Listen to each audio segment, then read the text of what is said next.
धर्म प्रेमी बंधुओं, मेरे इस चैनल में आपका स्वागत है। आपका बहुत प्यार स्नेह मुझे मिल रहा है। आपके सहयोग से यह चैनल लगातार आगे बढ़ रहा है। आप सभी से अनुरोध है, लाइक करें, सब्सक्राइब करें, शेयर करें। आज से हम स्वाध्याय शुरू कर रहे हैं वरांग चरित्र का। पिछले हमने 40 भागों में स्वाध्याय किया था श्री कृष्ण पुत्र प्रद्युम्न का, जो कि चरम शरीर थे, कामदेव थे, और अंत में नेमिनाथ भगवान के समोसरण में दीक्षा लेकर के वह मोक्ष को प्राप्त हुए। आज का मंगलाचरण के माध्यम से यह वरांग चरित्र का हम स्वारंभ करेंगे। प्रथम सर्ग में ओंकारं बिंदु संयुक्तं नित्यं ध्यायन्ति योगिने कामिदं मोक्षिदं चैव ओंकाराय नमो नमः। अवरल शब्द घनौगा प्रक्षालति सकल भूतल मलकरंका मुनि उपासित तीर्था सरस्वती हर्तो नो दुर्तान। अज्ञान तिमिर अंधानां ज्ञान अंजन शलाकया चक्षुषी उन्मीलितनेमे तस्मै श्री गुरुवे नमः। श्री परम गुरुवे नमः। परंपराचार्य श्री गुरुवे नमः। सकल काल विध्वंसकं श्री श्याम परिवर्धकं धर्म संबंधकं भव जीव मन प्रतिबोधकारकमिदं शास्त्रं श्री वारांग चरित्र नामधेयम्। एतन्मूल ग्रंथ कर्तारा श्री सर्वज्ञ देवा, तदुत्तर ग्रंथ कर्तारा श्री गणधर देवा, प्रतिगणधर देवा, तेषां वचनासायणमासाद्य आचार्य श्री जटा सिंह नंदी जी महाराज कृत टीका कृत कुशल चंदन शास्त्री। मंगलम भगवान वीरो मंगलम गौतमो गणी मंगलम कुंद कुंदाद्योत जैन धर्मोस्तु मंगलम। सर्वे श्रोता सावधानतः श्रवन्तु।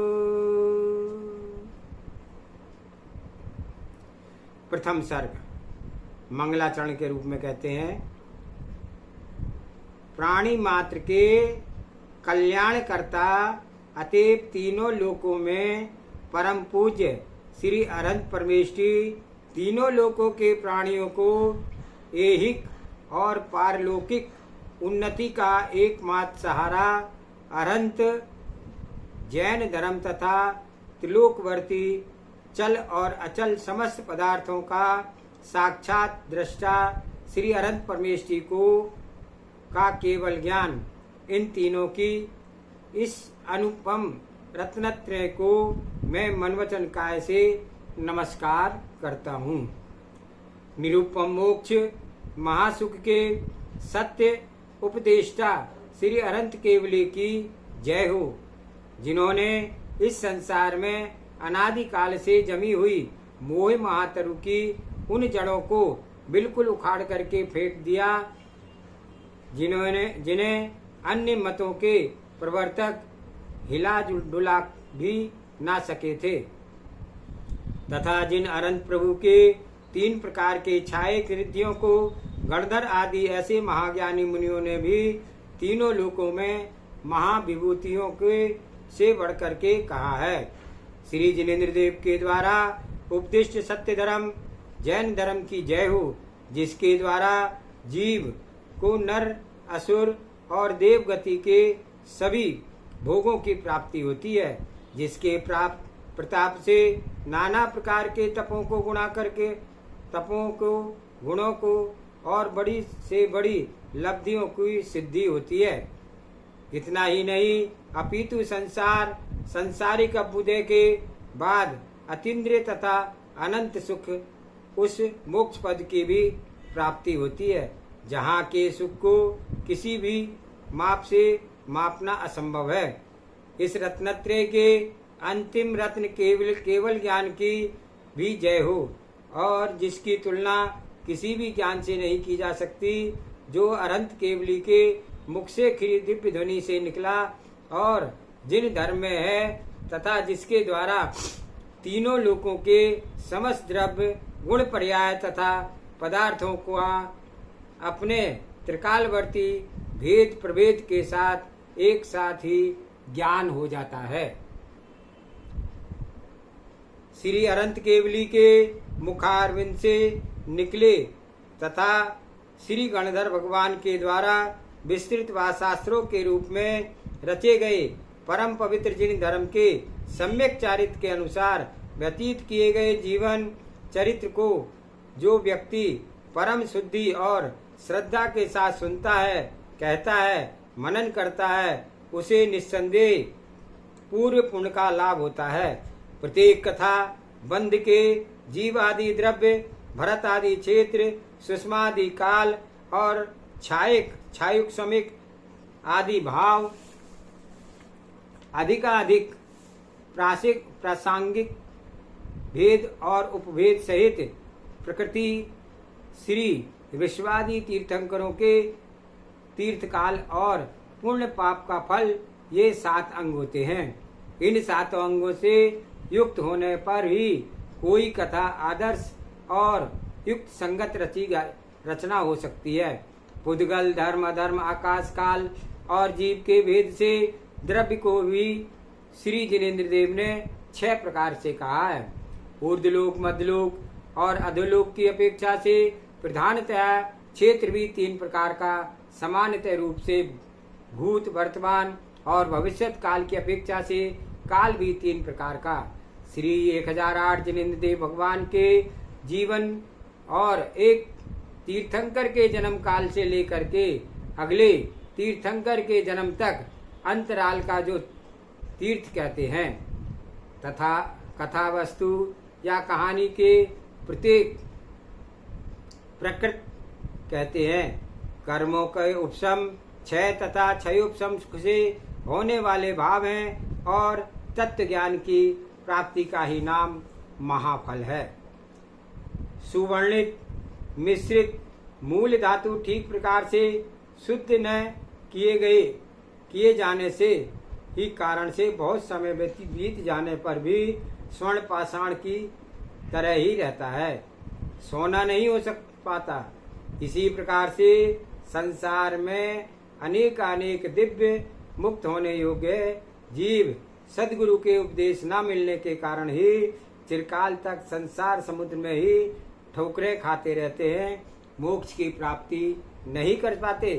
पदार्थों को देखने के लिए उत्सुक पुरुष आंखों की दृष्टि हर तरीके से ठीक होने पर भी जैसे केवल दीपक न होने के कारण ही अंधेरे में घटपट आदि वस्तुओं को नहीं देख पाता, उसी प्रकार से परम बुद्धिमान सद्गुणी और कल्याण मार्ग जानने के लिए लालायत पुरुष भी एक अच्छे उपदेष्टा के न मिलने से ही संसार के उद्धार से हित मार्ग को पूर्ण रूप से नहीं समझ पाता।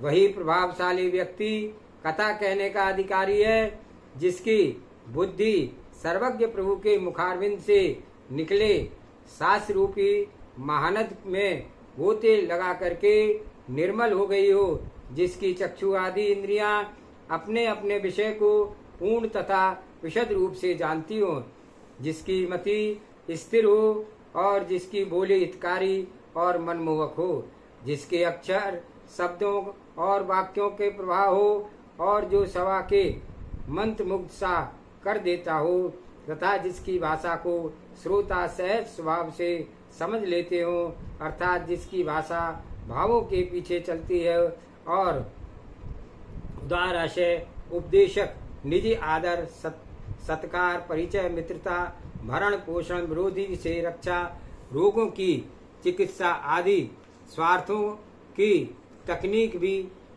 अपेक्षा न करके संसार का एकमात्र पूर्ण उपकार करने की इच्छा से ही सर्वज्ञ प्रभु के मुखारविंद से अनागत सद्धर्म का ही शुद्ध उपदेश होता है। वह अपने श्रोताओं को ही पुण्य से नहीं बढ़ता अपितु स्वयं भी विशाल पुण्य बंध का कारण होता है, विशाल पुण्य बंध करता है। इस संसार में जो परम कृपालु और अतुल बुद्धिशाली उपदेशक अपने मन में सर्वथा यही सोचता है कि यह बेचारे श्रोता लोग कैसे संसार समुद्र से पार होंगे, किसके अनादि काल के बंद भयंकर संसार आदि अज्ञान आदि दुख के जन्म रोग जरा मरणादि भय समूल नष्ट हो जाते हैं। ऐसे गणधर आदि महाज्ञानियों ने कहा है कि अपने तथा दूसरों के कल्याण के इच्छुक सच्चे धर्म प्रेमी को नियम पूर्वक जिन शासन का उपदेश करना चाहिए तथा मोक्ष लक्ष्मी के वर्ण करने के लिए व्याकुल उस बुद्धिमान उपदेशक का यह भी कर्तव्य है कि वह हर समय प्रमाद को छोड़ करके सभी संसारी प्राणियों के शस्त्र श्रवण तत्वों को मनन सम्यक चारित्र का पालन आदि उत्तम कार्यों में लगावे।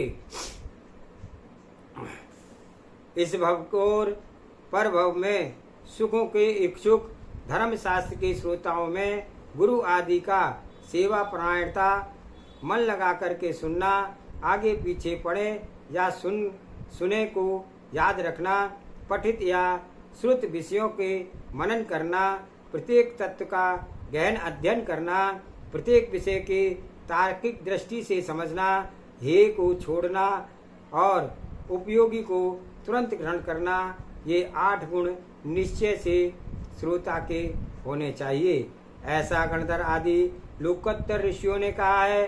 कुछ श्रोताओं का स्वभाव मिट्टी, सुनते समय ही प्रभावित होने वाले, बाद में जो सुने उसे समझकर उस पर आचरण नहीं करने वाले, झाड़ू, सार ग्रहण असार छोड़ने वाला, भैंसा, सुना ना सुना दोनों के बराबर, हंस विवेकशाली और शुक जितना सुना उतना ही बिना समझे याद रखना के समान होता है। दूसरे श्रोताओं की तुलना बिल्ली, चालाक पाखंडी और बगुला अर्थात सुनने का ढोंग करने वाले, मशक, वक्ता तथा सभा को परेशान करने वाले में प्रवीण, बकरा, देर में समझने वाले तथा कामी और जोंक दोषग्राही के साथ की जा सकती है। अन्य कुछ श्रोताओं के उदाहरण सैकड़ों छेद युक्त घड़े के समान है। कान सुना इस कान सुना उस कान निकाल दिया, पशु किसी का जोर पड़ा तो कुछ सुन समझ लिया, सर्प कुटिल और शिला प्रभावहीन ऐसे दिए जाते हैं।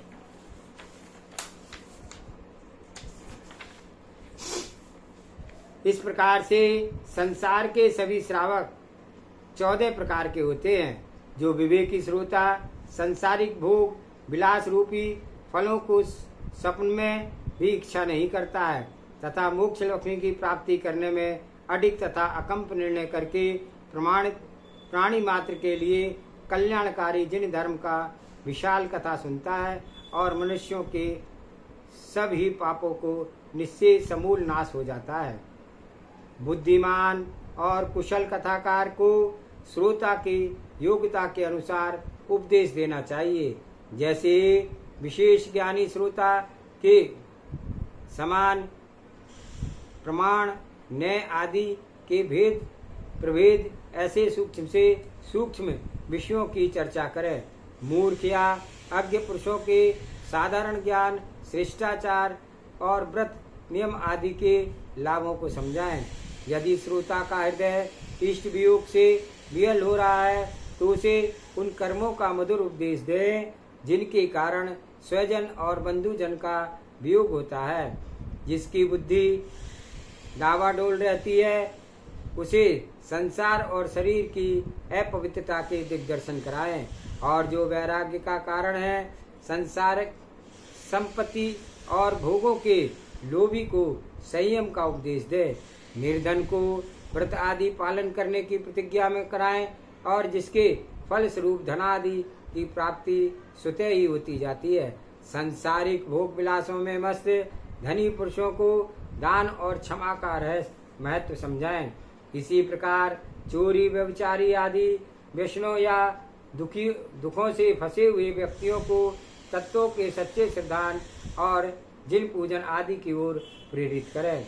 जो सद्गुरु तत्व के और अर्थ के भली बात जानते हैं, वे संसार समुद्र के मोह रूपी तूफान के थपेड़े खाकर लहरों कुंभ में डूबते हुए प्राणियों को सरलता से उबार लेते हैं और सम्यक ज्ञानी रूपी गांव नाव में चढ़ करके अनंत सुखों के भंडार जिन धर्म रूपी नगर को पहुंचा देते हैं। भाई बंधु और हितैषी का लेख करने पर इस संसार में उनसे बढ़कर हितैषी और प्रेम बंधु दूसरा और कौन हो सकता है, जो जन्म मरण रूपी घने जंगलों की टेढ़ी मेढ़ी पगडंडियों के रास्ता भूले हुए संसारी प्राणियों को पूर्ण वैराग और शांति रूप कल्याणकारी मार्गों को पूर्ण रूप से दिखा देते हैं। मनुष्य सद्गुरु का सहारा पा जाने पर आधे राज्य, पूर्ण राज्य और विशाल राज्यों के अधिपति पद को चक्रवर्ती के विशाल भोगोपभोग को अथवा चक्रवर्तियों के भी पूज्य भौमेंद्र पद को देवताओं के अधिपति सौधर्मेंद्र और अहमिंद के दुखों के संयोग से हीन सुखों को ही प्राप्त नहीं करता, अपितु ज्ञानावरण आदि क्लेशों को समूल दशा से उत्पन्न एक मात्र फल अनंत ज्ञान सुख वीर दर्शनम आदि मोक्ष पद को प्राप्त करता है। तीनों लोगों की संपत्ति और सुख प्राप्ति का मार्ग उपदेश दृष्टा वीतरागी सद्गुरुओं के विनीत मन वचन और काय की साष्टांग नमस्कार करके तथा कथा को कहूँगा। इस संसार में धर्म, अर्थ और काम पुरुषार्थ से परस्पर विरोधी आचरण सुशोभित थी और जिनके अंत में मोक्ष लक्ष्मी की प्राप्ति से हुआ था। और आप लोग सावधान होकर के सुने। इस पृथ्वी पर कुमुद के समान सर्वथा समुन्नत विनीत नाम का देश है।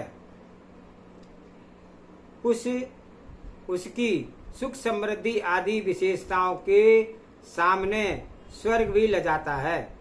यह अपनी भोग उपभोगों के प्रचुर संपत्ति के कारण देव कुरु, उत्तर कुरु भोग भूमियों के प्रतिबिंब सा लगता था और उसमें बड़े बड़े ज्ञानी तथा उदार पुरुष निवास करते थे।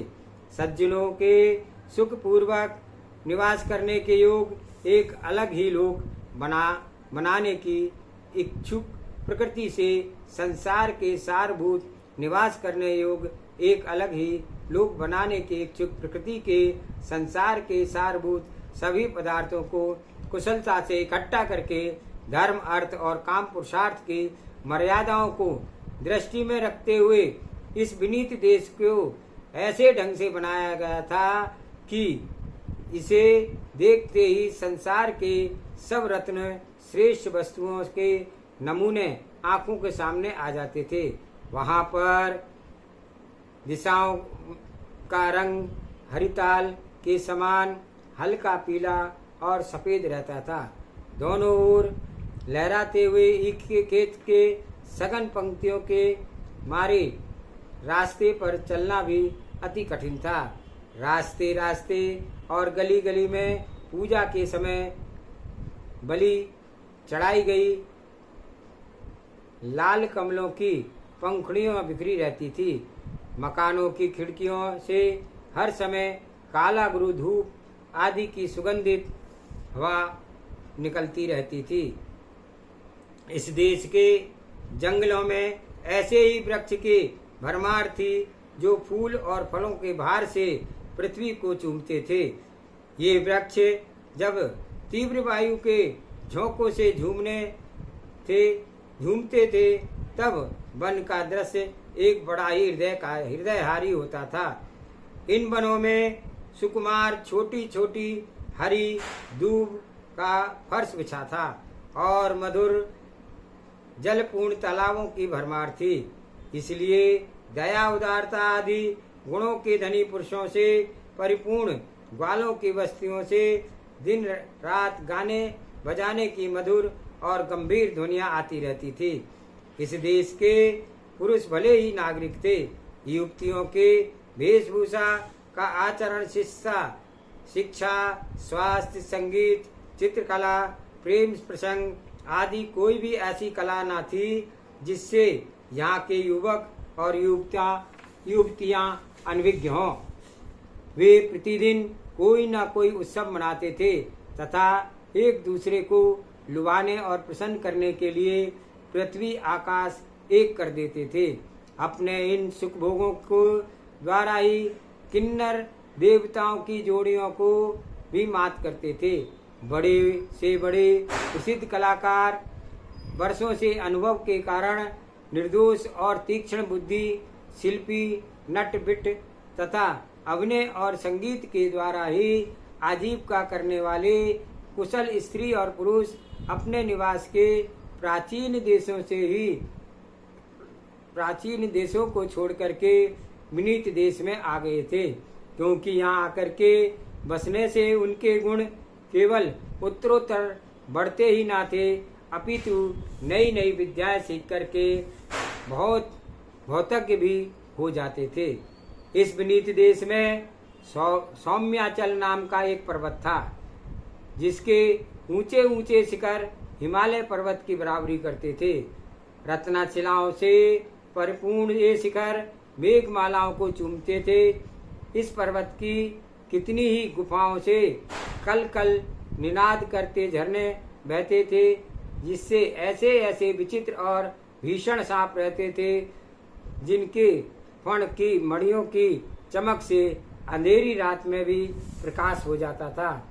इसके सुंदर उद्यान, वन, गुफा और सघन जंगलों में नागकुमार, किन्नर आदि व्यंतर, पन्नंग, गंधर्व, सिद्ध, सुसित, तुसित, अमर और चारण जाति के देव सदा ही सब प्रकार की क्रीड़ाएं किया करते थे। वह क्रीड़ाएं बड़ी ही रमणीय और मनोहर होती थी। दंत केली के समय मंदोमत हाथी झपट करके विशाल शिलाओं को दंत प्रहार करते थे। फलतः शिला फटकर बड़ी बड़ी दरारें बन जाती थी और उनमें विकराल सांप निवास करते थे। ऐसे सौम्याचल पर्वत के पृथ्वी भर से प्रसिद्ध रम्य नाम की एक नदी निकलती थी।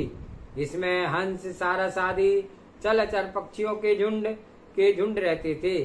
इसी रम्य नदी के दक्षिण किनारे पर एक विशाल समतल भूखंड था।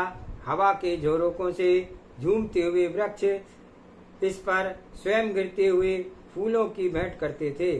फूलों के पराग से मस्त होकर के भौरे यहाँ घूमते फिरते थे और जिनके गीत और ध्वनि से यह समतल सदा गूंजता रहता था। इसी समतल पर संसार भर में विख्यात रम्या तट के नाम का एक नगर था। रम्या नदी के किनारे पर बसने के कारण से सारे संसार में उसका नाम रम्या तट, यह सुंदर नाम चल पड़ा था। यद्यपि इस नगर की समृद्धि और विशेषताओं को देख करके कुशल पुरुषों ने इसका नाम उत्तमपुर रखा था, जो कि सर्वथा सार्थक था। इसे कांतपुर भी कहते थे, क्योंकि इस नगर से भीतर और बाहर के प्रदेश एक से एक सुंदर और स्वच्छ कमलायमान थे। लक्ष्मी भी इस नगर में अपने अनेक रूपों में सदा निवास करती थी, इसलिए विद्वान पुरुष इसे लक्ष्मीपुर नाम से भी पुकारते थे। इस नगर के बाहरी भाग में शोभा की अन्य नगरों की शोभा के विभव से बढ़कर थी, क्योंकि इस नगर के भाग, उद्यान, कृत्रिम पर्वत, वन और उपवन के भरे पड़े थे। प्रत्येक भाग की बावड़ी, झील, बढ़िया, पुष्करणी, पोखरे और तालाबों की छटा दृष्टिगोचर होती थी। जिधर निकल लिए उधर ही दीपक पलों और देवताओं के मंदिर, रमण, सभा मंडप और पियाऊओं के पुण्य दर्शन होते थे। क्षार जलपूर्ण लवण समुद्र से जिस प्रकार जम्बूद्वीप को घेर रखा था, उसी प्रकार से श्रेष्ठ नगर को एक विशाल खाई चारों ओर से घेरे हुई थी। गगनचुंबी पर्वत के समान उन्नत पार्थिव परकोटों से इस नगर के चारों ओर इतना अधिक अच्छा लगता था कि मानो उद्भिजों के समान ही पृथ्वी को फोड़कर ही ऊपर निकल आया है। इस नगर पर पड़ने वाली सूर्य की धूप बाहर रह जाती थी, क्योंकि यह विशाल महलों तथा अनेक शिखरों के सज्जों से, कंगारों से, प्रवेश द्वारों से, उन्नत ऊंचे ध्वज डंडों और इन पर लहराती हुई रंग बिरंगी पताकाओं के बीचों बीच, विशेषकर उसमें लगे ऊंचे ऊंचे वृक्ष, झाड़ियों, कुंजों और पर्वत रूपी भित्तियों के द्वारा ही ऐसे धूप को रोक देता था। इस नगर की शोभा को ऐसे भवन दिन दूना और रात चौगुना करते थे, जिनमें से सदा ही संगीत के समय बजते हुए करताल, वीणा, मृदंग, तबला आदि साजों बाजों तथा आलाप आदि गाने की मधुर तथा गंभीर ध्वनि सुनाई पड़ती थी। इन कानों के समान दुर्वास युक्त प्रवेश बहुत दूर तक फैले हुए थे और इन पर बलि में चढ़ाई गई रंग बिरंगी सामग्रियां और फूल फैले रहते थे। पृथ्वी, पहाड़, समुद्र तथा नाना प्रकार के खनिज, क्रय विक्रय की वस्तुएं अर्थात प्रकार प्रकार के मूंगा, मोती, हीरा, सब जाति के सोना आदि पुण्य, जो कि दूसरे देशों के राजधानियों के बाजारों में प्रयत्न करने पर भी ना मिलते थे, वे सब वस्तुएं उत्तमपुर के बाजारों में मारी मारी फिरती थी। इस नगर के निवासी ग्राहकों से ठठासठ भरा था तथा आठों पहर के लिए खुले हुए बाजारों में दिन रात क्रय और विक्रय में तल्लीन रहते थे। लेकिन सभी नागरिकों की संपत्तियां न्यायोपार्जित थी। किसी के भी घर में अलगाव ना होता था और सब कुटुंब बड़े बूढ़े से लेकर के छोटे तक जीवित रहते थे। इस ऋतु में सबको सब ऋतुओं के सुख आसानी से प्राप्त हो जाते थे और संपत्ति और विभव तो मानो उनके लिए अनुचर ही थे। इस नगर के प्रतिदिन में सर्वसाधारण के लिए लाभदायक विविध प्रकार के विशेष कार्य, इंद्रध्वज आदि, जिन पूजा, विपुल दान धर्म कर्म, ज्ञान, जिनेन्द्र देव का पंचामृत अभिषेक, जिनेन्द्र देव का अभिषेक, धर्म विवाह, उत्सव आदि कार्य आगम के अनुकूल विधि से होते थे। इन प्रसंगों पर नागरिक एक दूसरे के घर आया जाया करते थे तथा आह्लाद और प्रसन्नता से दिन दूनी रात चौगुनी बढ़ते रहते थे। यह उत्तमपुर का ही सौभाग्य था कि वहाँ पर व्याकरण, काव्य, न्याय, गणित, अर्थशास्त्र आदि विषयों के ऐसे प्रखंड पंडित मौजूद थे जो अपने विमल ज्ञान के प्रकाश से वहाँ के निवासियों का बौद्धिक और मानसिक अंधकार दूर कर दिया करते थे। सच्चे धर्मशास्त्र के मर्मज्ञ पुरुष तो उस नगर में अत्यंत सुलभ थे। सदा मुदित रहने वाले विद्वान मंडली वहाँ अलग ही चमकती थी। उस नगर में वृद्ध पुरुष अपनी बराबरी के लोगों के साथ बैठते उठते और किशोर तरुण पुरुष गुरुजनों के तथा बड़े शिक्षाओं के में श्रद्धा करते थे। उन्मत्त सुंदर युवक ही वेश्याओं के प्रेम प्रपंच में फंसते थे और जिन लोगों को प्रचुर संपत्ति कमा ली थी वे दान देने में मस्त रहते थे। कामोन्मत्त कुलीन युवतियां अपने प्रेमियों की उपासना में फूली रहती थी। इस समय इस नगर का व्यक्ति अपने अनुरूप वस्तुओं के पीछे पागल था। इस नगर में सब धर्मों के विद्वान, सब कोटि के कलाकार और सब वर्णों के लोग निवास करते थे। यह नगर इस प्रकार की श्रेष्ठ वस्तुओं, नदियों तथा पानी की बहुलता से यह नगर स्वर्ग से माना जाता था। प्रकांड पंडित और अतिशय मूर्खों के कोट्याधीश और निर्धनों को साधु और संत जनों के यह नगरी एक सी प्रिय थी, जहाँ पर चोरी, शत्रु का आक्रमण या षड्यंत्र, महामारी आदि रोगों का नाम भी सुनाना जाता था। इस नगर के लोग न तो रोगी होते थे, न ही शोक की मर्म भेदनी यातनाओं से छटपटाते थे। किसी की भी प्रकार से आकस्मिक उपद्रव भी यहाँ ना होते थे। भय से त्रस्त होकर के कांपना तो यहाँ के लोग जानते ही नहीं थे। इन्हीं सब कारणों से यहाँ के नागरिक स्वर्ग लोक के सुखों के सच्चे हृदय से उपेक्षा करते थे। इस प्रकार इन सब इंद्रियों के इष्ट सुख को भोगोपभोग की आवश्यक सामग्रियों से परिपूर्ण इस नगर का अधिकाधिक वर्णन करने से क्या लाभ है। आज का स्वाध्याय हम इसी यहीं पर समाप्त करते हैं। आगे का स्वाध्याय कल करेंगे। जावानी के ज्ञान से सूझे लोकालोक, सोवाणी मस्तक नमो सदा देत हूँ दो। हे जिनवाणी भारती तोय जपो निर्णयन, जो तेरा शरणागे सो पावे सुख चैन। देव भजो अरियंत को गुरु सेवा निर्गंध, दया धर्म पालो सदा यही मोक्ष का पंथ। 9 बार नमोकार मंत्र।